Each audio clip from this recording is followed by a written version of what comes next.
17માં ગાથા છે ગુજરાતી ગ્રીન કલરની નીચે, હા ચારી એની ઉપરની 3 લાઈન છે. હવે પ્રશ્ન થાય છે કે બરાબર એ 3 લાઈન ઉપોદઘાત છે. ઉપોદઘાતની 3 લાइन એટલે શું कि हवे जे नीचे 2 लाइन में गाथा थे अपने हिंदी में ही बोलेंगे है ना कि 2 लाइन में जो 2000 साल पहले कुनकुन आचार्य देव ने कहा है उसकी सूचना विषय वस्तु क्या है वो उनकी 1000 साल बाद टीका करने वाले अमृतचंद्र आचार्य देव सूचना दे रहे हैं. इसकी 3 लाइन पढ़ेंगे फिर हाँ पूर्व भूमि, फिर गाथा आएगी जो 2000 साल पहले कुनकुन आचार्य ने क्या कहा, फिर उसका गाथा का अर्थ आएगा. वहाँ तक आपको पढ़ना है शांति से. गुजराती है तो आप गुजराती पढ़ोगे, बराबर है. आप सब लोगों को गुजराती पसंद, हिंदी बोलो ना. हिंदी बोलिए. आप हिंदी कन्वर्ट करके गुजराती बोले साहब क्या बोलूं हिंदी कुछ भी आप कन्वर्ट. હવે પ્રશ્ન થાય છે કે દર્શન જ્ઞાન ચારિત્ર એ આત્માના ધર્મ કહેવામાં આવ્યા છે તો એ 3 ભેદ થયા. એ ભેદરૂપ ભાવોથી આત્માને અશુદ્ધપણું આવે છે. આ પ્રશ્નના ઉત્તરરૂપ ગાથા સૂત્ર કહે છે ચારિત્ર દર્શન જ્ઞાન પણ વ્યવહાર કથને જ્ઞાનીને ચારિત્ર નહીં દર્શન નહીં નહીં જ્ઞાન વ્યાયક શુદ્ધ છે. ગાથા તો વાંચી લો નીચેની पेज नंबर नीचे गाथा लखे છે ને ગાથાની પેજ નંબર 17. જ્ઞાનીને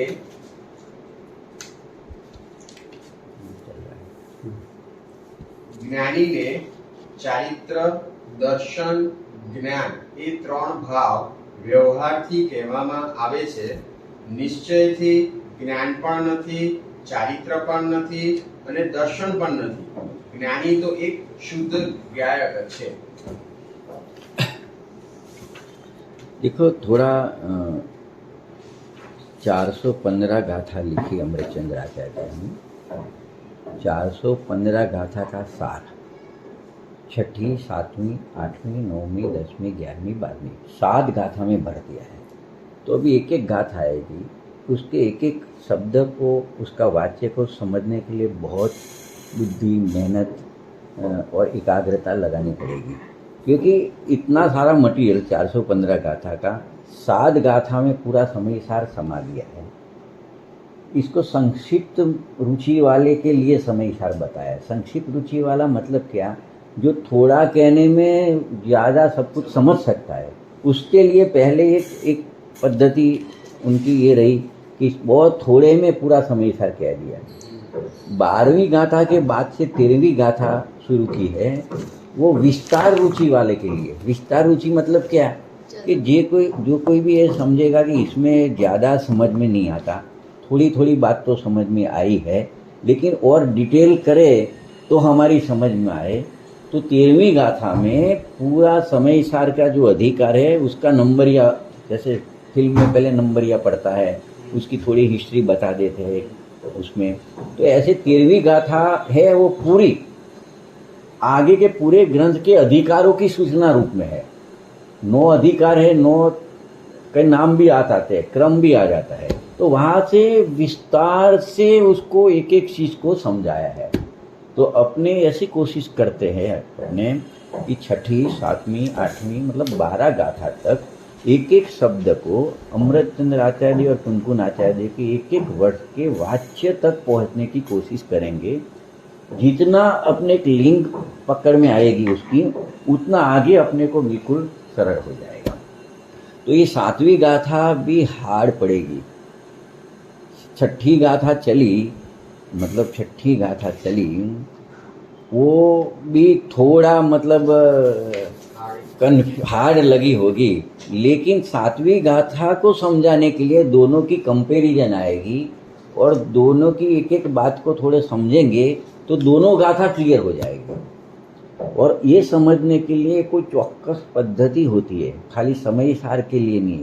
कोई भी अध्यात्म का ग्रंथ समझने का है उसकी चाबी बोलते हैं. वो चाबी यहाँ सीखेंगे वो चाबी मिलने के बाद ये सब ताले खुल जाएंगे, छठी गाथा के, सातवीं गाथा के और आगे के सब। तो उस पद्धति से अपने अभ्यास चलेगा। इसके लिए ये थोड़े पहली दफ़े शब्द सुनने में आएंगे, ऐसा लग सकता है कि हार्ड पड़ रहा है, कुछ समझ में नहीं आ रहा है। तो ये तो कैसी बात हो गई कि सुबह में अपने चाय पूरी खा लेते हैं, दोपहर में रोटी सब्जी खा लेते हैं, शाम को खिचड़ी कड़ी खा लेते हैं, और एकदम से पूरा आया मतलब थाली भर के आई मिष्ठान से, लड्डू से। तो ऐसा नहीं कहते वहाँ कि नहीं मैं तो सादा सादा ही खाता हूँ, ये तो बहुत भारी पड़ेगा। लड्डू है तो एक की जगह 2 खा लेते हैं, क्योंकि वहाँ उसके भोग की रुचि पड़ी होती है। तो यहाँ एक मैंने पहले शुरू करने से पहले बता दिया, यहाँ एक ऐसी रुचि होनी चाहिए अंदर से कि नहीं इसमें मेरा हित समाया हुआ है। दुनिया भर की तो होशियारी मैं सीख रहा हूँ, लेकिन ये मेरे हित के काम आने वाली है। इतना लेके बैठेंगे तो जरूर मेरे को विश्वास है, क्योंकि मेरा भी ऐसा था 5, 7, 10 साल के पहले कि मेरे को भी ऐसा ही लग रहा था कि ये बात कब समझ में आएगी, कब समझ में आएगी। लेकिन इसके अभ्यास से सब कुछ सरल हो जाता है। तो इसमें रुचि अभ्यास दोनों साथ में रखेंगे तो पूरी बात समझ में आ जाएगी। तो देखो अभी इसको अपने ऐसे शुरू करते हैं, इस तरह से। अब ध्यान से सुनना कि यहाँ पहले ये गाथा उत्तर के रूप में है, गाथा उत्तर के रूप में है। तो कुछ प्रश्न है, वो प्रश्न का उत्तर गाथा में दिया हुआ है। तो यहाँ एक प्रश्न है जो छठी गाथा की स्टाइल है। छठी गाथा में भी एक प्रश्न था। क्या प्रश्न था कि 5वीं गाथा में आपने प्रतिज्ञा की कि मैं एकत्व विभक्त आत्मा को दिखाऊंगा। एकत्व यानी स्व से एकपणा, अपने स्वभाव से एकपणा, और विभक्त यानी स्वभाव के अलावा जितनी भी चीजें दिख रही है उससे भिन्नपणा। तो ऐसी दृष्टि, ऐसे ज्ञान वाला आत्मा, ऐसा आत्मा जो ज्ञान में आता है, दृष्टि में आता है, प्रतीति में आता है, उसको शुद्ध आत्मा कहने में आता है। तो वो प्रतिज्ञा की मैं एकत्व विभक्त आत्मा को दिखाऊंगा, यानी आत्मा का शुद्ध स्वरूप दिखाऊंगा, इतनी बात की प्रतिज्ञा में। तो तुरंत शिष्य ने प्रश्न किया, प्रभु आप शुद्धात्मा की बात करते हो, प्रतिज्ञा करते हो कहने की, तो हमको ऐसे समझाओ कि वो शुद्धात्मा कौन है जिसका स्वरूप हमको जानना चाहिए। तो वहाँ प्राकृत में 2000 साल पहले तो बोला था, नवी होवी अपमत्तो नपमत्तो जान गो दूजो भावो एवं भणति शुद्धम ज्ञानो दोषो तो एवं, मतलब नथी अप्रमत के प्रमत नथी, जे एक ज्ञायक भाव छे ये रीत शुद्ध कथाय ज्ञात ते तो 4 पद में पूरा समय सार की विषय वस्तु जिसको शुद्धात्मा कहा, जिसका नामकरण करके ज्ञायक भाव कहा, वो ज्ञायक भाव कैसे है, आत्मा शुद्ध कैसे है, इस शरीर कर्म राग विकार कसाय के होते हुए भी अंदर आत्मा शुद्ध पड़ी है, वो शुद्ध आत्मा को दिखाया, ये 4 पद में दिखाया। उसकी चर्चा आपने लास्ट की थी, मतलब स्वाध्याय में। तो यहाँ भी शिष्य को प्रश्न हुआ, क्या प्रश्न हुआ देखो अभी, कि दर्शन ज्ञान चारित्र उसको आत्मा का धर्म कहने में आता है। धर्म गुण, तो मीठा, समझो कि कोई गुड़ होता है, उसमें मिठास होती है, चिकास होती है, लालास होती है, वो उसके 3 भेद किए, उसके गुण बता के उसको यहाँ धर्म बोला। क्या बोला? धर्म। धर्म यानी देखो 6 द्रव्य है, जीव, उद्गल, धर्म, अधर्म, आकार, उसमें भी धर्म शब्द आता है। और एक कोई बहुत अत्याचार करता है तो अधर्म कहने में आता है, और कोई मतलब सज्जन पुरुष का व्यवहार होता है उसको धर्म कहने में आता है।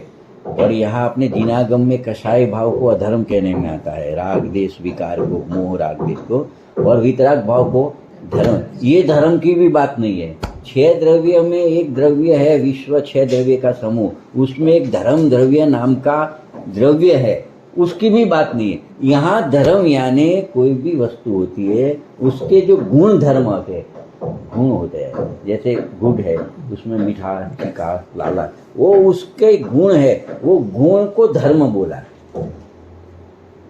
तो ये तीन बताए। जैसे आत्मा है, उसमें ज्ञान है, दर्शन है, ज्ञान से जानता है, दर्शन से देखता है। चारित्र है, चारित्र यानी कहीं न कहीं वो लीनता स्थिरता करता है। स्व में करे या पर में करे वो बात की बात है, लेकिन उसमें ऐसा एक शक्ति गुण है कि ऐसी लीनता स्थिरता हर समय कहीं न कहीं उसका उपयोग टिका हुआ रहता है। उसको चारित्र बोलते हैं। वो कोई न कोई पदार्थ को जानता है, देखता है। तो उसमें पूरी दुनिया का दो विभाग करो तो या तो स्व को जानता देखता है या तो पर को जानता देखता है। और चारित्र की बात करें तो वो स्व में उपयोग की लीनता स्थिरता करता है या पर में करता है। लेकिन ऐसे तीन गुण बताए, धर्म बताए, तो बात क्या है कि एक को तीन से बताया, तीन के माध्यम से एक को बताया।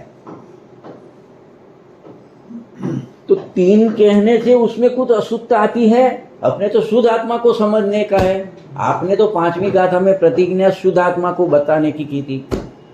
तो 6ठी गाथा में तो बताया कि आत्मा नाम की वस्तु है, उसका एक द्रव्य स्वभाव, एक स्वभाव है, त्रिकाल टिकने वाला, उसको द्रव्य बोला जाता है।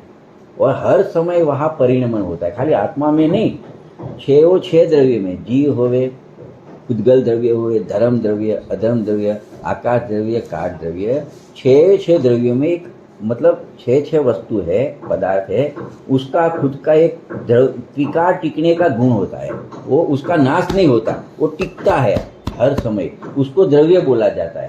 और टिकता है फिर भी परिणमन करता है, उसको पर्याय बोला। तो वहां 6ठी गाथा में ऐसा बोला कि ये पर्याय होती है ना, पर्याय, ये इसमें नहीं है। टिकने वाली वस्तु में क्षणिकता नहीं है। एक क्षणिकता टिकने वाली वस्तु में आ जावे तो वो टिकने वाली वस्तु नहीं, क्षणिक है तो वो नाश हो जाएगा, तो वो त्रिकाल स्वभाव भी नाश हो जाएगा। तो ये पर्याय को क्षणिक बोला जाता है। उसमें पूरे संसार में जितने जीव है, अलग अलग प्रकार का परिणमन है, उसको 14 भागों में बांट दिया। कितना? 14। तो उसका 14 गुणस्थान नाम दिया। तो पहले से 6ठा गुणस्थान उसका नाम प्रमथ दिया। क्या दिया? प्रमथ। और 6ठे के ऊपर के जो है 7, उसका नाम अप्रमथ दशा बोला। प्रमथ यानी प्रमाद, प्रमथ यानी प्रमाद। और प्रमाद यानी क्या? जब उपयोग अपने त्रिकाल स्वरूप को, स्वभाव को जानता है, देखता है और उसमें लीन होता है तो निर्विकल्प दशा होती है, अंदर स्थिरता होती है, तो अप्रमद दशा बोलते। तो प्रमाद नहीं कहा जाता है। लेकिन उपयोग अंदर नहीं है जिसका और बाहर आ गया तो कोई ना कोई विकल्प बना रहता है, उसको विकल्प को प्रमद दशा बोलते हैं। तो 6 प्रकार के प्रमद जीव बताए 6 गुणस्थान में, और 6 के ऊपर वाले अप्रमत वाले गुणस्थान, अप्रमाद वाले बताए जीव। 6 के ऊपर वाले आत्म साधना में जो लीनता स्थिरता करते हैं, तो बोलते हैं ये प्रमत अप्रमत तो दशा है, पर्याय है, हालत है, अवस्थाएं है जो बदलती रहती है। और ये आत्मा में 2 प्रकार हो, 2 भागों का, एक टिका टिकने वाला और एक समय समय में बदलने वाला। अभी ये आत्मा शुद्ध कैसे है वो नक्की करना है। तो उसका त्रिकाल स्वभाव तो शुद्धि है। अभी 6ठी गाथा चल रही है साहब, ये त्रिकाल स्वभाव तो शुद्धि है, शुद्धि है। लेकिन अपने ज्ञान में ये शुद्ध है ऐसा कब आएगा? तो 2 तरफ से उसका कथन है। ये पर्याय में जो बदलाव होता है, परिणमन होता है, उसको देखना बंद करो और फिर जो बचा इतना ही मैं हूं ऐसा जानो, ऐसा मानो, ऐसा अनुभव करो और उसमें ही लीन हो जाओ। तो ये आत्मा शुद्ध है ऐसा ज्ञान, श्रद्धान और चारित्र होता है। उसको सम्यक दर्शन, सम्यक ज्ञान, सम्यक चारित्र कहते हैं। तो वहां कोई विकल्प नहीं है, तो वहां कोई राग नहीं है, वहां कोई राग नहीं है तो वहां कोई बंधन नहीं है, तो वहां मुक्ति है। क्योंकि जब राग होता है तब बंधन होता है, जब राग होता है तो बंधन होता है। तो ऐसे निमित्त से देखे जावे तो कर्मों का बंधन होता है, कर्मों का बंधन होता है। वो कर्म सत्ता में पड़े रहते हैं तो अमुक समय तक, अवधि तक पड़े रहते हैं, फिर उनकी स्थिति पूरी हो जाती है। वो कर्म उदय में आते रहते हैं, उदय में आते तो शरीर, स्त्री, पुत्र, परिवार, दुकान, मकान, रुपया, पैसा का सहयोग होता है और ये उसको अपना मानता है। तो अपना मान के वापिस राग करता है, वापिस राग करता है तो पुराने कर्म तो आके उनका काम करके चले जाते हैं और वो राग करता है तो वापिस उसको बंद होता है, तो वापिस नया कर्म बनता है। वो नया कर्म बनता है, अपनी स्थिति पूरी करके वापिस उदय में आते हैं तो वापिस सहयोग मिलते हैं। ये ऐसा चक्कर अनादि से चलता आ रहा है।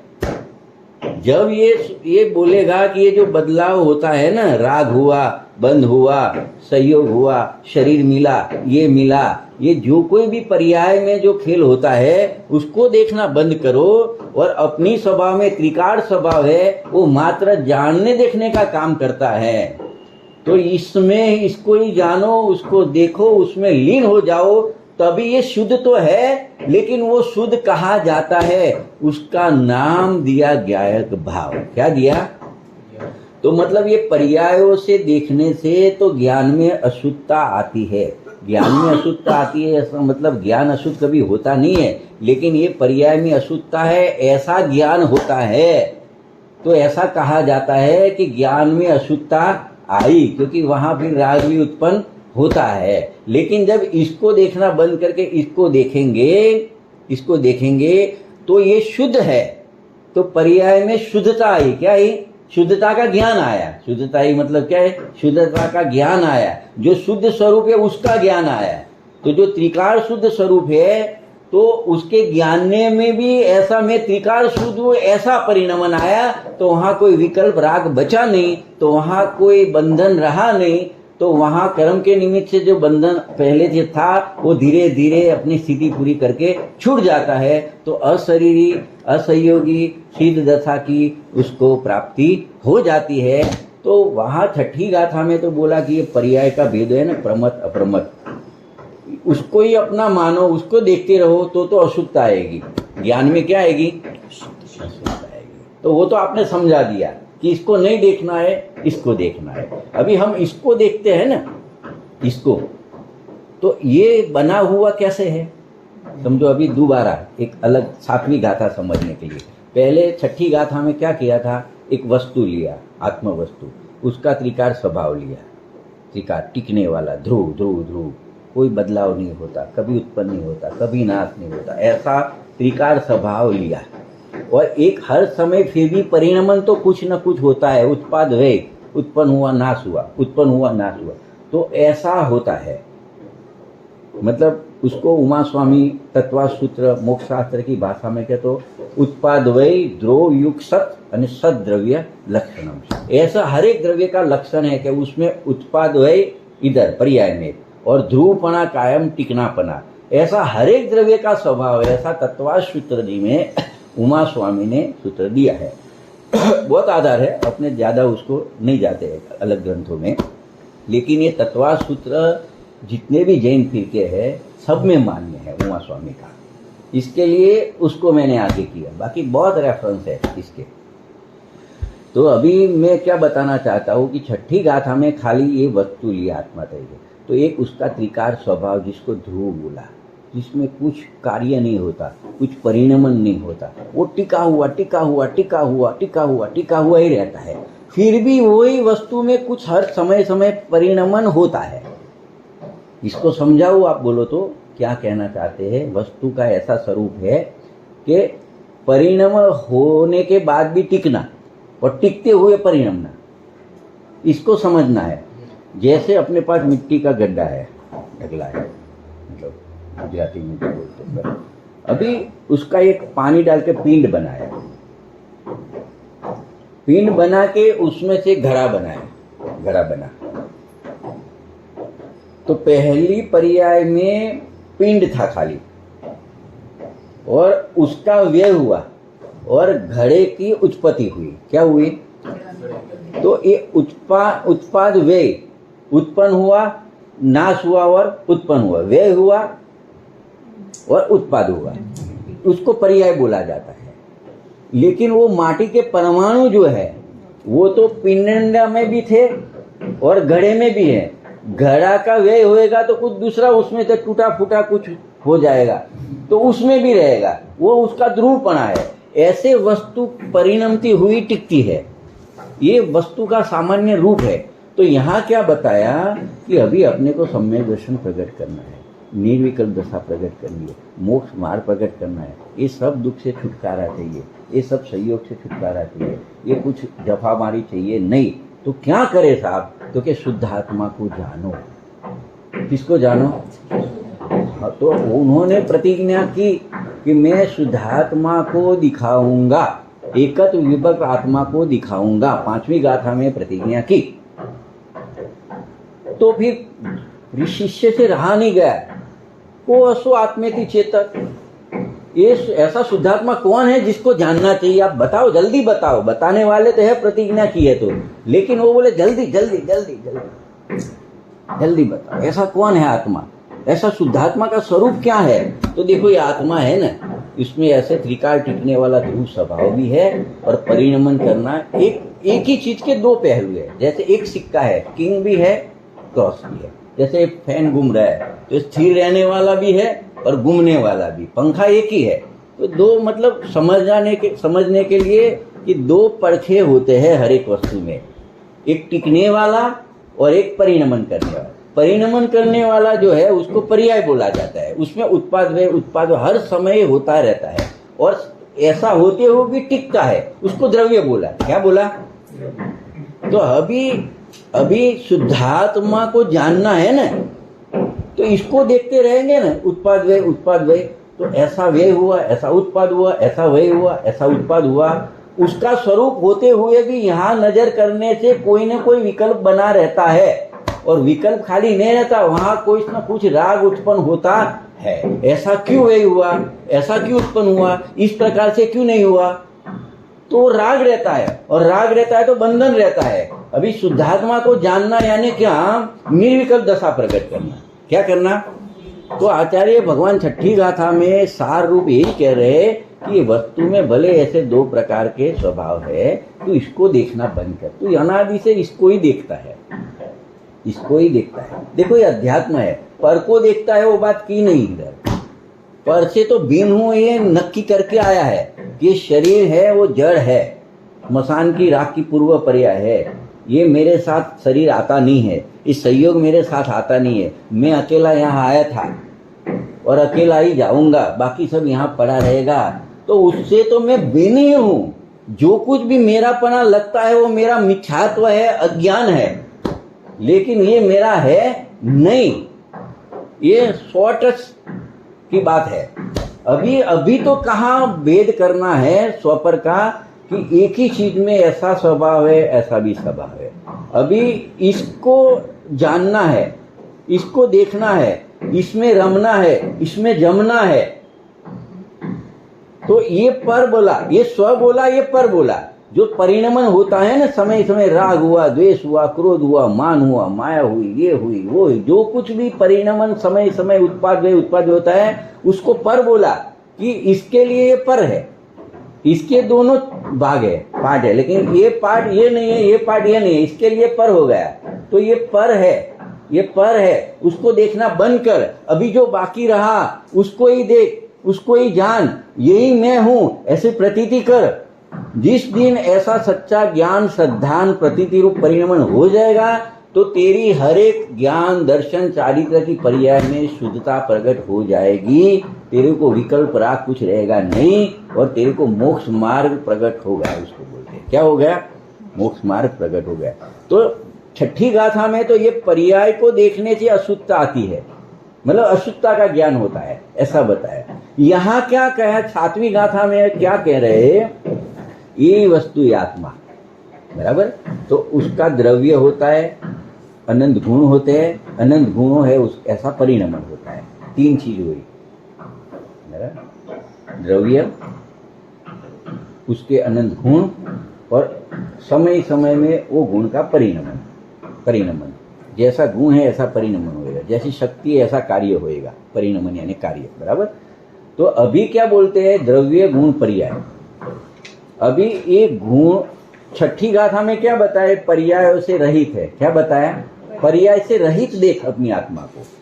तो ये गुण, इसमें पर्याय क्षणिक है, गुण त्रिकार टिकते है, द्रव्य त्रिकार है, ये दोनों का स्वभाव एक है, तो ये दोनों को एक कर दिया, एक गुणों का समूह ले लिया। क्या ले लिया, उसको बोल दिया द्रव्य, तो उसमें गुण गर्भितपणे समूह रूप पे पड़े हैं। अभी दो हो गए, द्रव्य और पर्याय। तो ये गुण से अभेद है।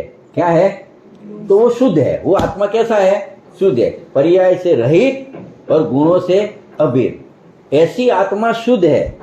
तो अभी छठी गाथा तो समझ में आ गई कि पर्याय को देखने से अशुद्धता ज्ञान में आती है, मतलब अशुद्धता का ज्ञान होता है, और द्रव्य को देखने से द्रव्य शुद्ध है तो शुद्धता का ज्ञान आता है। अभी प्रश्न हमारा दूसरा है ऐसा कि इसको तो हम समझ गए, यहाँ हम ये बात नहीं करें शरीर मेरा है कि नहीं, ये परिवार मेरा है कि नहीं, ये दुकान मकान मेरे पैसे से खरीदा है वो मेरा है कि नहीं, वो तो नक्की कर दिया था पहले, छठी गाथा में आने से पहले नक्की करके आया था मैं। यहाँ तो अपना द्रव्य गुण पर्याय उसमें ही वेद ज्ञान करके आगे बढ़ने की बात है। तो वहाँ वो प्रश्न की तो बात ही नहीं है। अभी जिसको ये लगता है नहीं ये शरीर तो मेरा है, ये पैसा तो मेरा है, घर तो मेरा है, अरे वो राग मेरा है, तो तू आगे जा, पढ़ के आ, पहले इतना नक्की करके आ। ये समयसार ग्रंथ है। ये कुंभार जिसको बोलते हैं, क्या बोलते हैं, कुंभार जो घड़ा वगैरह बना है, वो भी ऐसी भाषा तो बोलता है, सामान्य भाषा, कि हंसला चला गया और ये उसका खुड़िया रह गया, ये खुड़िया रह गया और अंदर हंसला यानी अपनी आत्मा चली गई। मतलब ये दोनों चीज भिन्न है, और अभी अपने को लगता है ये दोनों एक है। लगता है, कहने में कोई दिक्कत नहीं है, कहने वाली भाषा सीखनी है, वो भाषा भी सीखनी है, यहाँ सब कुछ सिखाया जाएगा इस गाथा में। तो बात क्या हुई कि ये शिष्य है, उसने ऐसा प्रश्न किया, वो बहुत क्वालिटी वाला शिष्य है। कि क्वालिटी वाला है, उसने ऐसा नहीं प्रश्न पूछा कि शरीर मेरा है कि नहीं, पैसा मेरा है कि नहीं, ये राग मेरा है कि नहीं, वो कुछ बात नहीं की। राग का ज्ञान होता है कि नहीं, ऐसी भी बात नहीं की। शरीर मेरा नहीं है लेकिन शरीर का ज्ञान होता है कि नहीं, वो बात भी नहीं की। रुपया पैसा मेरा नहीं है, मेरा तो ज्ञान है, तो रुपया पैसे का ज्ञान होता है कि नहीं, वो बात भी नहीं की।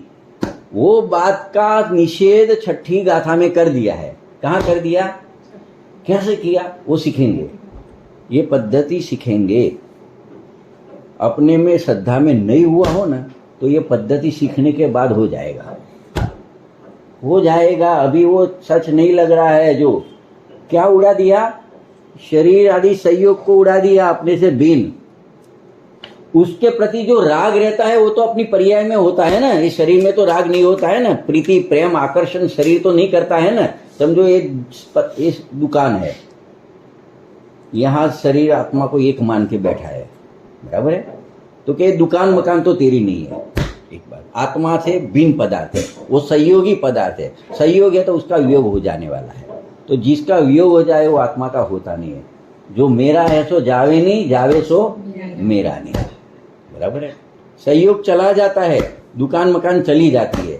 इसके आगे ये बता दिया छठी गाथा में कि चलो ये दुकान मकान मेरा नहीं है, लेकिन उसके प्रति राग प्रीति प्रेम आकर्षण वो तो ये शरीर में नहीं हुआ, आत्मा में हुआ ना। तो क्या यहाँ ये भी तेरा नहीं है? कैसी बात कर रहे हो, राग मैं नहीं करता तो कौन करता है? अरे राग नहीं है, राग तो आता है चला जाता है, राग तो विकार है। जैसे देखो इस शरीर को देखे तो ये सब शरीर के अंग बोले जाते हैं, और यहाँ फोड़ा फुंसा भी होता है, वो कहाँ होता है? शरीर में ही होता है। लेकिन ये तो अंग उपांग बोले जाते हैं, फोड़े फुंसे को अपना बोला नहीं जाता है, वो तो विकार है, निकालने लायक है, निकल भी जाता है प्रयत्न करने से। तो राग होते हुए भी यहाँ ये सीखना है कि राग मेरा नहीं है। अच्छा, राग मेरा नहीं, लेकिन राग उत्पन्न होता है तो ज्ञान तो होता है ना, राग का ज्ञान तो होता है ना। अरे राग तो जड़ के निमित्त से होता है, तो राग को जड़ ही बोला जाता है। जिसके निमित्त से जो होता है उसको ऐसा ही बोला जाता है। अभी लड़का छोटा होता है तो तू किसका है कि मम्मी का पापा का, क्यों कि मम्मी पापा की आज्ञा में है। अभी कोई ऐसा भी लड़का आ गया, शादी किया और अपनी पत्नी की बात मानता है तो क्या बोलता है, छोकरो पत्नी नो थई गयो, नहीं ऐसा बोलता है। तो क्यों ऐसा बोला, वो तो पत्नी का जना हुआ तो नहीं है, माता पिता से है ना जन्मा हुआ, तो जिसका जो वो चलता है उसका उसको कहने में आता है। तो राग पर के निमित्त से होता है, राग होने से जो बंधन होता है कर्म का वो भी जड़, राग जड़ के निमित्त से हुआ। दुकान मकान रुपया पैसा जड़ पदार्थ को देखने से उसके प्रति प्रेम आकर्षण होता है, तो उसको जड़ का बोला। जो कर्म बनता है वो भी जड़ है, वो कर्म का जो उदय आता है वो भी संयोग, शरीर आदि संयोग रूप मिलता है वो भी जड़ है। तो राग को जड़ का कहने में आता है। तो राग मेरा नहीं है, तो साहब क्यों तेरा क्या है, ज्ञान है, हाँ ज्ञान है, पर किसका, राग का ज्ञान, ज्ञान किसका, कि राग का ज्ञान ऐसा कहने में आता है, लेकिन वो राग का ज्ञान नहीं है, राग में से आता नहीं है, ज्ञान राग रूप होता नहीं है। 4 पॉइंट है उसमें। ज्ञान तो आत्मा का ही है, आत्मा में उत्पन्न होता है, आत्मा से ही होता है, आत्मा रूपी होता है ज्ञान। इसके लिए राग का भी ज्ञान नहीं। छठी गाथा में 3 बात का निषेध किया। अभी बात कहाँ आई कि चलो वो सब छोड़ो, ये संयोग मेरे नहीं है, संयोग का राग मेरा नहीं है, और राग का ज्ञान ऐसा भी कहने में आता, लेकिन राग का ज्ञान होता नहीं, ज्ञान तो आत्मा का होता है, वहां तक तो मैं आ गया। लेकिन आत्मा का ज्ञान, आत्मा का दर्शन, आत्मा का चारित्र, वो तो गुणों से अभेद किया ना द्रव्य को, ऐसा 3 भेद तो कर सकते हैं ना, समझे। यहाँ प्रश्न क्या है, समझे कि चारित्र दर्शन ज्ञान वो तो धर्म है ना आत्मा के, यानी गुण है ना, ये गुणों से अभेद बनी हुई चीज है ना आत्मा, तो अभेद बनी हुई है, तो ऐसे भेद तो कर सकते हैं ना। और भेद करे तो अशुद्धता आती है कि हाँ, क्या जवाब है, हाँ। तो आत्मा में ऐसे भेद है, वो सत्यार्थ है कि असत्यार्थ है, कि भेद है वो असत्यार्थ है। भेद तो सत्यार्थ है, भेद है, भेद यानी गुण भेद यानी अलग अलग है, वो तो सत्यार्थ है, लेकिन अपनी बात तो शुद्धात्मा की चलती है। अगर तू भेद देखेगा तो अभेद आत्मा नहीं दिखेगी, और अभेद आत्मा दिखेगा तो भेद नहीं दिखेगा।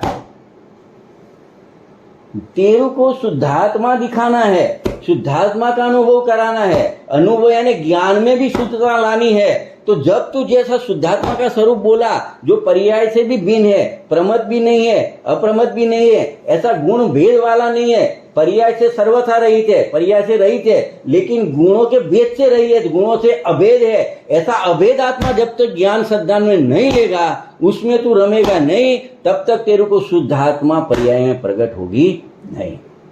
तो प्रश्न कैसा है कि चारित्र दर्शन ज्ञान वो तो इसके धर्म है, आत्मा के गुण है, धर्म है। जैसे ये तो बात कैसी हो गई कि गुड़ में से मिठास, लालास, चिकास, ये नहीं देखना, ये देखो तो अशुद्धता। आपने गुड़ को शुद्ध नहीं देखा तो नहीं है ना, भेद भेद में है, लेकिन भेद को गौण करके अभेद देखना है। क्या देखना है, तभी उसका आनंद आएगा। जैसे कपड़ा लेने जाते हैं, अपना तो प्लेन है, थोड़ा बहुत है लाइनिंग, लेकिन कोई डिजाइन वाला पसंद, जैसे बहन जी ने पहना है, बहन ने पहना है, बराबर, तो लेने जाते हैं तो बहुत विकल्प रहते हैं उसके भेद की, भाई कौन सा मटेरियल लेना है, कौन सी मिल का लेना है, कहाँ से लेना है, उसका भी किसी को होता है। नहीं, हम तो यहीं शॉपिंग करते हैं, ऐसे विंडो शॉपिंग नहीं करते हैं, मतलब बड़ी स्टैंडर्ड ब्रांड में से ब्रांड चीज लेते हैं। तो वो सब विकल्प रहते हैं। फिर उसका मटेरियल ऐसा चाहिए, डिजाइन ऐसी चाहिए, कलर ऐसे चाहिए, ये सब भेद रहते हैं, सब विकल्प रहते हैं। और जब तैयार किया, ड्रेस बनाया और पहन लिया, फिर अरे मैं तो कहता 2 घंटा बिगाड़ा था, इतना तो पैसा दिया 5-10 हज़ार का, और कितना विकल्प 2 दिन तक तो मैं देखता ही रहा कि ये लो कि ये लो, ये वो सब विकल्प कुछ नहीं, वेद का कोई विकल्प नहीं, तभी अभेद का आनंद है। बस खाली क्या है, बस मस्त है ना, बस पहनने का, क्या लेने का, आनंद लेने का। तो यहाँ भेद देखने से विकल्प होता है, और विकल्प होता है तो वहाँ राग भी होता है। क्या होता है? इसके लिए कि ऐसा भेद भी नहीं देखने का। प्रश्न था कि ऐसे भेद से अशुद्धपना आता है कि हाँ, तेरे ज्ञान में भेद रूप अशुद्धता ही आएगी, और भेद वाली शुद्धता तेरे ज्ञान में नहीं आएगी। ये इसका जवाब है शॉर्ट में।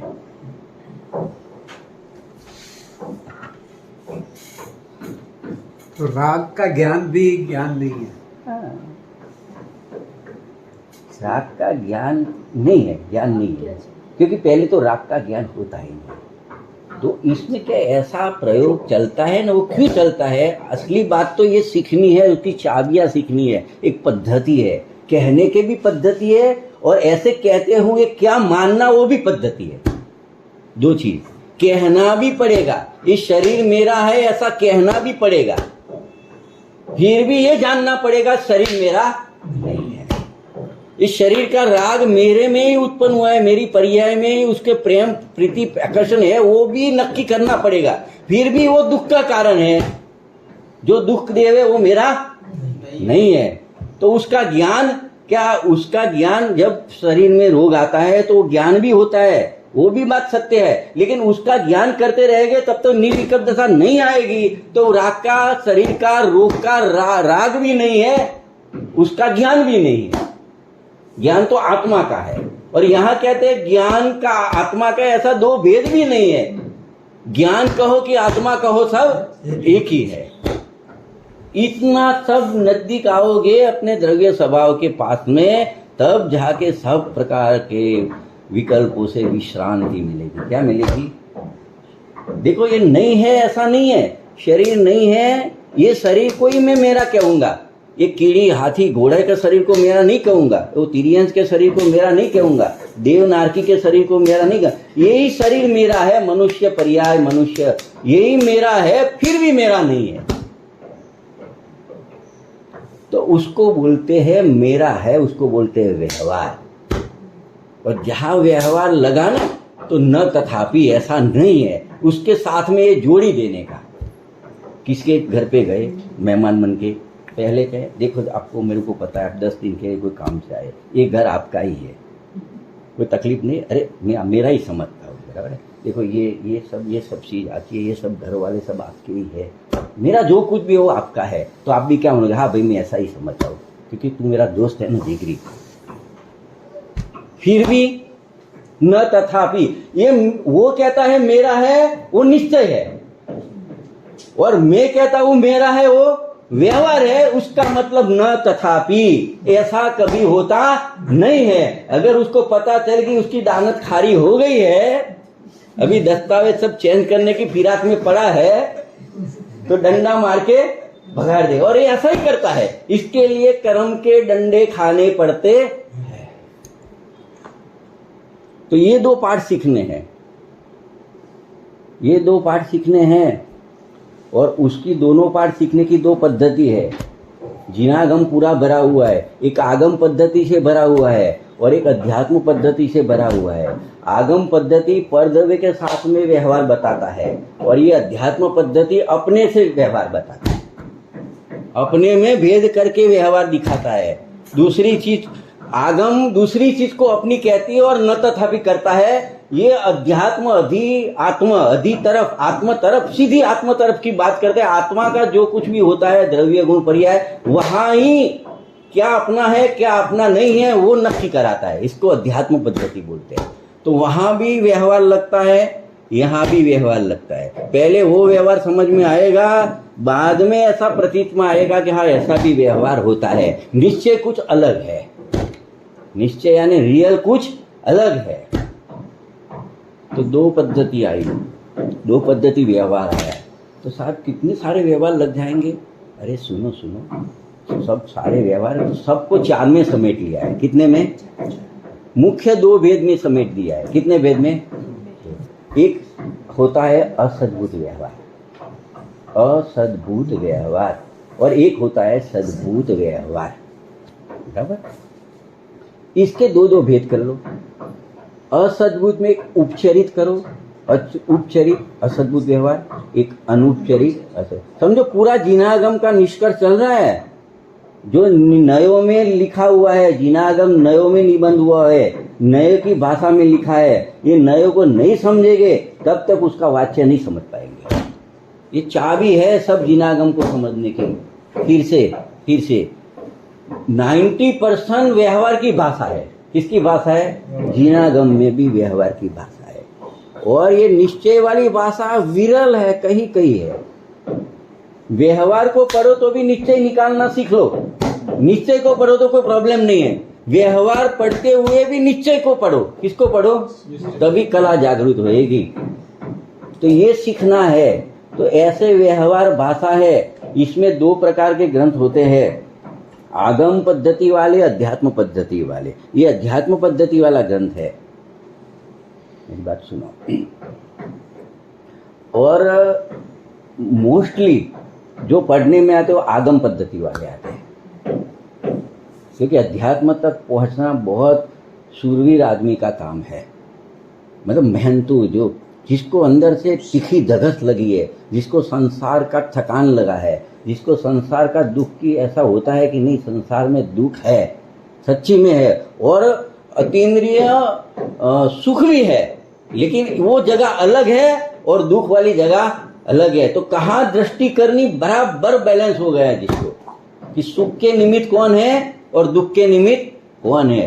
तो मेरे को दुख के जो निमित्त है, जो राग वगैरह के निमित्त है, उसमें नहीं जाना है। जो वितराग भाव में निमित्त होता है उसके पास जाना है। ऐसा नक्की करके बैठा है, अभी मेरा कोई नहीं है, मेरा कुछ नहीं है, मेरे को कुछ चाहिए नहीं, मेरे चाहिए तो एक ही चीज चाहिए कि वितराग भाव चाहिए। क्या चाहिए? वो अध्यात्म को समझ पाएगा। जिसको नहीं, इतना तो अपनी ड्यूटी है ना, ये तो अपना कर्तव्य है ना, ये जन्म लिया है, परिवार है, तो ये तो हमारी ड्यूटी बनती है ना, समाज है, ये तो ड्यूटी है, देश है हमारा, तो हमारा देश प्रति कुछ ड्यूटी बनती है ना। देखो बनती है, ये भी एक व्यवहार भाषा से आएगा, हम नोना नहीं करते हैं, लेकिन तेरे को कौन से लेवल में खड़ा रहना है।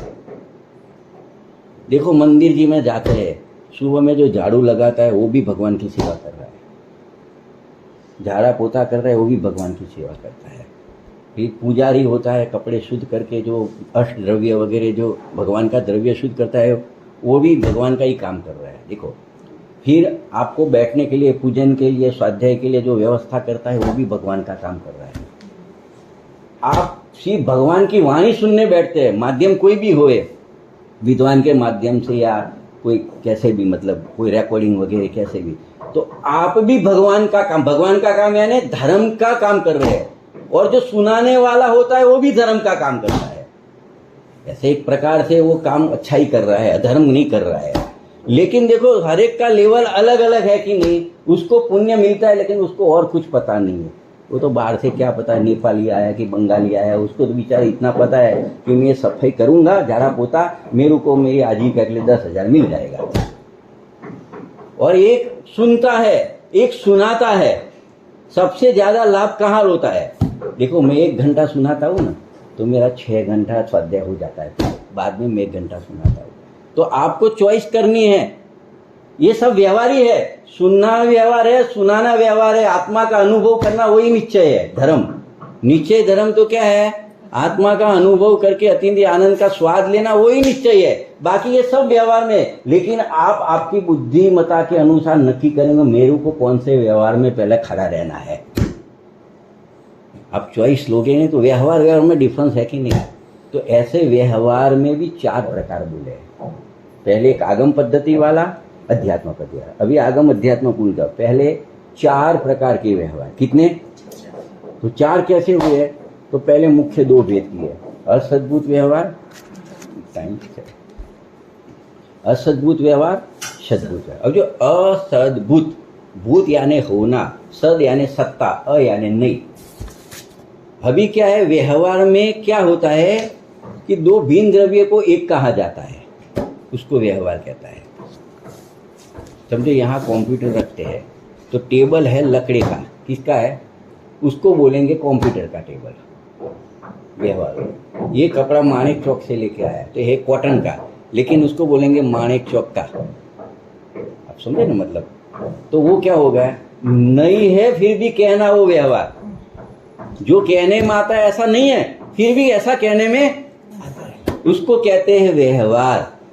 तो जिसकी सत्ता आत्मा, अबे देखो कोई भी व्यवहार होवे निश्चय में तो आत्मा ही आएगा आगे। व्यवहार में एक पार्टी तो आत्मा होनी ही चाहिए और दूसरी पार्टी कोई भी होवे। हवे जिसकी बात चल रही है उसकी सत्ता आत्मा में नहीं है। जिस पदार्थ को आत्मा कहा जाता है, आत्मा का कहा जाता है, उस पदार्थ की सत्ता आत्मा में नहीं है तो असद्भुत, उसको क्या बोलेंगे? तो ये मेरी दुकान है, मेरी यानी मेरा आत्मा दुकान, तो दुकान की सत्ता आत्मा में है कि नहीं है? नहीं है। तो फिर भी मेरी दुकान कहा, वो असद्भुत व्यवहार नहीं से कहा जाएगा, कोई प्रॉब्लम नहीं है। ये आगम पद्धति चल रही है। कौन सी पद्धति चल रही है? आगम, कि ये दुकान मेरी, शरीर मेरा है, सब कुछ कहा जाएगा, कोई प्रॉब्लम नहीं है। कहने में कोई प्रॉब्लम नहीं है। सद्भुत किसे कहेंगे? तो दो भिन्न द्रव्य को एक बताया, वो असद्भुत, क्योंकि वो भिन्न है तो उसकी सत्ता आत्मा में नहीं है। तो एक ही अभेद में भेद करना, क्या बोला? अभेद में भेद करना है ना। क्या देखो, अभी दुकान, मकान, रुपया, पैसे की बात नहीं आएगी। आत्मा लेंगे ना तो उसका द्रव्य, गुण, पर्याय, तो उससे बनी हुई एक चीज है अभेद। द्रव्य भी है, खुद द्रव्य भी है, उसमें अनंत गुण भी है, ज्ञान, दर्शन, सुख, वीर्य, प्रभुता, विभूत आदि जो अनंत 47 शक्तियां है, ये सब है। और जहाँ परिणमन है हर एक गुण का, तो परिणमन भी है। ज्ञान है तो जानता है, दर्शन है तो देखता है, चारित्र है तो कहीं ना कहीं लीनता है। तो देखो एक ही वस्तु की एक पहलू है सब, तो उसमें भेद करके बोलना ये ज्ञान है तो सद्भुत हो गया, ये जानता है तो सद्भुत हो गया। सद्भुत, भूत यानी सत्ता, सद एटले सद यानी होना, सत्ता का होना, जिसकी सत्ता है अपने में, और उसको ऐसे दो पदार्थ को एक कहा। आत्मा में जिसकी सत्ता है उसको आत्मा का बताया तो सद्भुत, और जिसकी सत्ता आत्मा में नहीं है उसको आत्मा कहा हो। क्लियर हो गया? अभी देखो ये दो हुए, अपने चार करने हैं। असद्भुत में भी दो भाग करना है, सद्भुत में भी दो भाग करना है। तो असद्भुत में क्या लेंगे? आत्मा के साथ में नहीं, मतलब कौन सा पदार्थ लेंगे? दुकान आएगी, मकान आएगी, शरीर आएगा, इंद्रिय आएगी, क्योंकि उसकी सत्ता रियल में आत्मा में नहीं है, वो सब जड़ है, आत्मा चेतन है, बराबर है। अभी उसमें दो भाग करने हैं। तो जो उसका विषय है, असद्भुत व्यवहार के जो विषय है, भिन्न पदार्थ है, अजीव अचेतन पदार्थ है, उसमें दो भाग करने पड़ेंगे। तो कैसे करेंगे साहब? तो देखो, कोई पदार्थ तो आत्मा के साथ बद्ध होते हैं अमुक समय माटे, अमुक समय के लिए क्या होते हैं? बद्ध। और अमुक पदार्थ अबद्ध रहते हैं। अबद्ध यानी छूटा।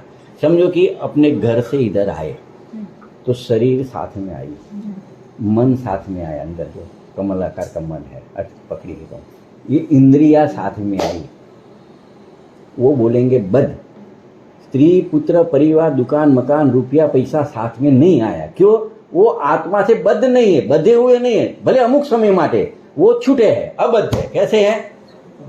यानी एक नजीक का जो बद्ध है उसको नजीक का पदार्थ बोलेंगे, और जो दूर है मतलब जो अबद्ध है उसको दूर का पदार्थ। तो ये संयोग में दो भाग कर दिए। जो असद्भुत व्यवहार के विषय, जो आत्मा से भिन्न संयोगी पदार्थ है, उसमें दो भाग कर दिए, एक तो बद्ध वाले और एक अबद्ध वाले।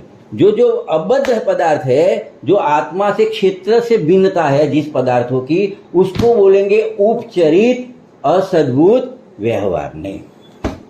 और जो आत्मा से बद्ध है, एक क्षेत्र का संबंध वाले है, जो पदार्थ है, शरीर है, इंद्रिय है, बाल है, सब कुछ, नाक है, आँख है, कान है, वो अबद्ध है। ऐसे पदार्थ को, ऐसे संयोग को बोलेंगे अनुपचरित असद्भुत व्यवहार नहीं।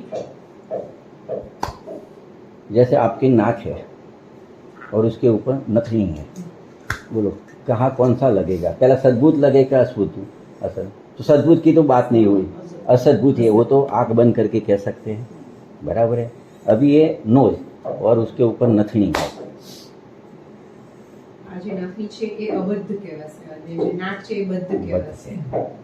तो ये नथनी है એ ઉપચરિત અને નાક છે आपकी आंख पे चश्मा है बहन जी, चश्मा है ना, वो तो छूटे रह जाते हैं, घर पे भूल जाते हैं। आंख भूल के आए कोई ऐसा बोलेगा?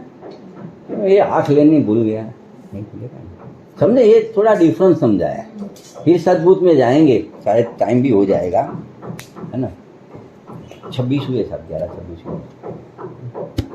यहाँ स्टॉप करना है, आगे करना है ना? ये प्रश्न लेंगे। हाँ प्रश्न लेंगे अभी। हाँ हाँ, प्रश्न लेंगे। देखो, अभी असद्बुद्ध की बात की, सद्बुद्ध को समझेंगे, उसमें भी दो भेद करेंगे। एक लाइन में बोल देता हूँ साहब, परमिशन लेके, कि अभी सद्बुद्ध में तो उसकी सत्ता आत्मा में होनी चाहिए। तो आत्मा में चारित्र नाम का गुण है, उसमें राग भी होता है, और ज्ञान गुण है, उसका परिणमन जानना रूप होता है। तो एक राग होता है, ज्ञान होता है। तो राग को कहेंगे दूर का, और ज्ञान को कहे नजदीक का। तो आत्मा का राग कहना वो जाएगा उपचरित में, और ज्ञान, आत्मा का ज्ञान, अरे राग का ज्ञान ऐसा भी कहना वो जाए, ज्ञान बताना है। राग का ज्ञान कह के राग नहीं बताना है, ज्ञान बताए। तो ज्ञान को इंडिकेट करते हैं, वो नजदीक है, वो आत्मा का गुण है, वो आत्मा को छोड़ के कहीं जाता नहीं है, ज्ञान हर समय रहता है, तो उसको कहेंगे अनूप। और राग तो आज है, आपकी वितराग दशा हो गई तो राग निकल भी जाता है, और आज राग होता है, किसी पे नहीं भी होता है समय जाने पे, तो वो निकल जाने वाला है, तो दूर का कहा जाता है, तो उसको बोलेंगे उपचरित। तो ऐसे 4 भेद हो गए, उपचरित असद्भुत व्यवहार, अनुपचरित असद्भुत व्यवहार, उपचरित सद्भुत व्यवहार, अनुपचरित सद्भुत। ये 4 प्रकार के व्यवहार है। ये आगम की तरफ से चर्चा किया, फिर अध्यात्म की तरफ से भी चर्चा करेंगे। फिर यहाँ अध्यात्म का प्रयोग 6ठी गाथा में 3 व्यवहार का निषेध किया। व्यवहार बताया मतलब होता है, लेकिन उसका निषेध 6ठी गाथा में किया। और ये 7वें नंबर का है व्यवहार, यानी अनुपचरित सद्भुत व्यवहार, इसका 7वीं गाथा में निषेध किया। और आगे 11वीं गाथा है कि उसमें एक ही गाथा में चारों का निषेध किया। और एकला शुद्ध भगवान आत्मा ज्ञायक प्रभु दिखाया। अगर ये मैं हूं ऐसा प्रतीति उसका ज्ञान करके कर लिया, और उसमें रंग गए, थम गए, जम गए, तो मानव सम्यक दर्शन हथेली में आ गया। अनंत संसार का दुख मिट गया, और आत्मिक सुख की प्राप्ति, अतीन्द्रिय आनंद सुख की प्राप्ति हो गई। और कोई विधि नहीं है, शॉर्ट में ये है। तो अभी कुछ प्रश्न वगैरह साहब बोले, कुछ हो तो आप कर सकते हैं। अभी तो विषय का डिस्क्रिप्शन चल रहा है। नहीं, बहुत सुंदर ढंग से समझाया आपने।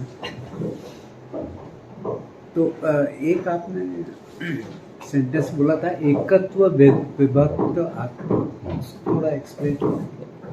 देखो, बात करनी है एकत्व विभक्त कह के, एक ऐसी आत्मा बताने की है कि जिसका ज्ञान श्रद्धान होने से, उसमें लीनता सीता होने से सम्यक दर्शन मोक्ष मार्ग की प्राप्ति हो जाए। तो वो ऐसा लेना चाहिए कि स्व से एकत्व, तो यानी होना, एकपणा होना। समझो, मेरे ज्ञान से तो एकपणा हो सकता है, लेकिन शरीर से नहीं, जुदापना होता है। ज्ञान से एकपणा, शरीर से विभक्त यानी जुदापना, विभक्त यानी भिन्नपना। तो अभी किससे एकपणा? तो खरेखर तो कहाँ एकपणा कौन करेगा? ये वर्तमान ज्ञान की पर्याय है, श्रद्धा की पर्याय है, चारित्र की पर्याय। वो जो ज्ञायक भाव त्रिकारी शुद्ध बताया, वो पर्याय और ये द्रव्य, ये पर्याय इसमें एकपणा करेगी। इससे एकत्वपना है तेरा, और कहीं एकत्वपना नहीं, और तो सब जगह पे भिन्नपना है, विभक्तपना है। तो अभी जो ज्ञायक भाव दिखा है 6ठी गाथा में, 7वीं गाथा में, 415 में से 22 गाथा में ज्ञायक भाव दिखाएगा। वो ऐसा ज्ञायक भाव दिखा, अलग अलग पहलू थे, कि वही ज्ञायक भाव में तेरा एकपणा है। तो एकपणा करने से तेरू को सच्चे सुख की प्राप्ति हो जाएगी। उसके अलावा जो कुछ भी है संसार में बाकी रहा, उससे तेरा विभक्तपना यानी जुदापना है, उसको बोलते हैं एकत्व विभक्त आत्मा। समझ गया, ठीक है। और फिर प्रश्न बताइए।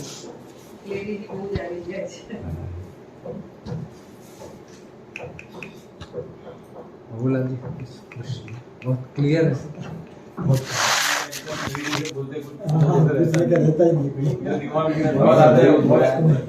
ये चीज अभी मैं प्रेजेंट कर रहा हूँ, तो धीरे धीरे सुनने में आएगी। ये रिपीटेशन भी यही आएगा पूरे समय सार में। मैं इसके लिए बोल रहा हूँ कि आप साध गाथा का अभ्यास ऐसे करोगे। मैं समझता हूँ कि मैं भी इतना बोल नहीं पाता था, नहीं पाता था, लेकिन बहुत थोड़े अभ्यास में आ जाता है, फिर दिमाग में विचार में आएगा। तो खाली सुनते रहो, समझते रहो, खाली उपयोग की एकाग्रता रखो। मेरे को भी पता है कि प्रश्न होंगे, लेकिन अभी कैसे प्रश्न निकाले उसका टाइम ही नहीं मिला है आपको।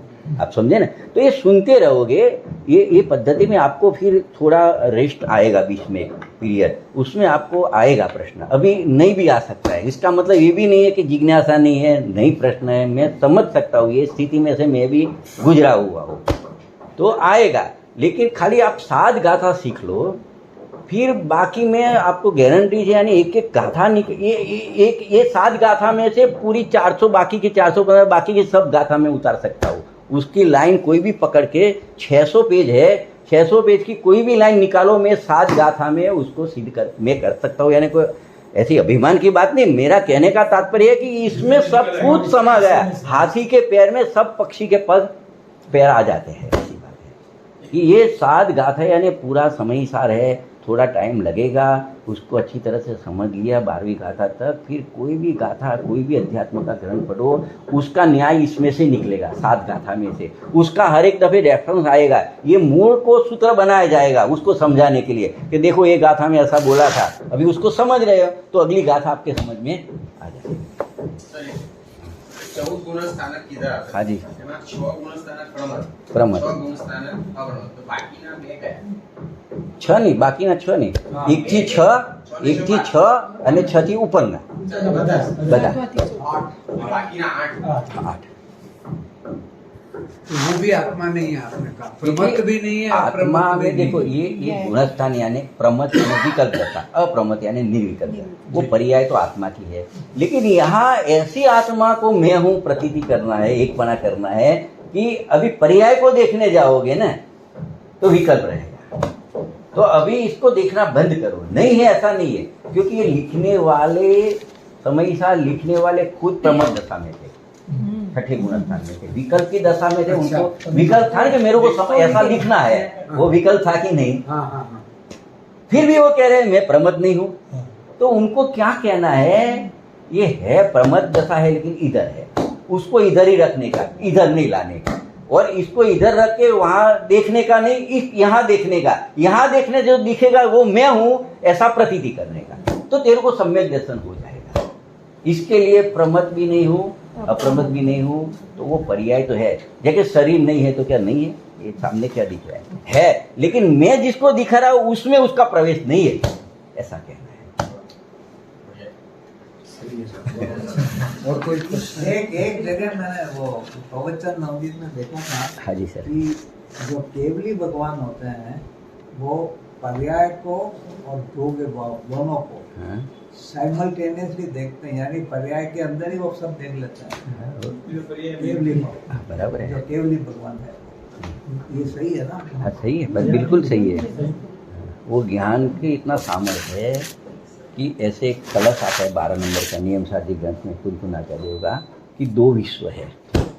आप बोलोगे 2 विश्व, 2 में से अनेक करेंगे कि कैसे, कि देखो ये विश्व यानी 6 द्रव्य, उसका परिणमन जो कुछ भी है दुनिया पूरी, बराबर। तो एक तो जो वास्तविक में है दुनिया, और केवल ज्ञान की एक समय की पर्याय का इतना सामर्थ्य है कि लोक अलोक जो कुछ भी है बाहर, अपने को ही जानता है, उसको भी जानता है। तो एक अपने ज्ञान में विश्व बनता है, वो ज्ञान रूप विश्व है। आप समझे ना? तो कितने हो गए? 2 हो गए। अच्छा, ऐसे केवली कितने हैं? अनंत है। तो कितने विश्व हो गए? इसको शादवाद बोलते हैं।